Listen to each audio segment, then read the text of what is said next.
But I don't know the legalities of it. I don't know if you can withdraw a league. I don't know what contracts are signed. But if the Women's Super League in England are against it, I think it's a non-starter. And I think it might become a bigger issue if it does progress, because that would pave a pathway for the men to explore the same option. And I think there would be, understandably, a bigger outcry about that.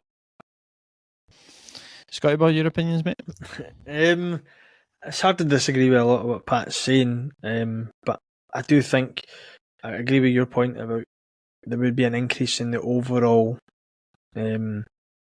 awareness of Rangers and Celtic women's team, and it might grow the attendances. But I don't think they need the support, because obviously they're part of the wider Rangers support. So I think it would be an interesting move, though. I do think if it was to come off, it would open up an avenue potentially in, a 10-year period or something for Rangers and Celtic, the men's team, to explore that option.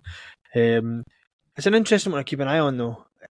I think, like you said at the beginning of the point, Steve, it's very reminiscent of Rangers and Celtic at the beginning of the early days of the Barclays Premiership. Do you mean? It reminds me of the European Super League, to be honest, a little bit. I just think that clubs buying the way out of a contract in a league and then trying to move another. I don't know. Welsh teams have done it successfully down in English, and they've been part of the overall wider structure. They've just done it for a lot longer, so it doesn't seem like it's as fresh in the memory. So I was just jogging my memory there. It's actually apparently it's Rangers who have started to conduct talks with the FA directly about it, and there is chat that the WSL would open their arms to it if it commercially made sense, obviously. And from their point of view, you can understand two more big clubs with big fan bases to join the league. I was just about to say that I think from a commercial point of view, from them, they would be foolish not to at least look at it and crunch some numbers over it, because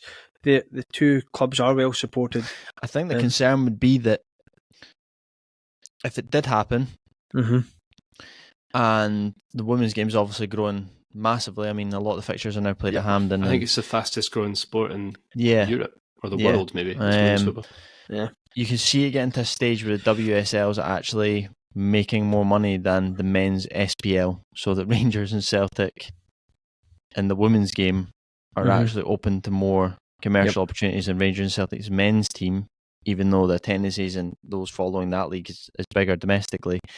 And that would cause significant problems for Rangers and Celtic in the Scottish Premier League.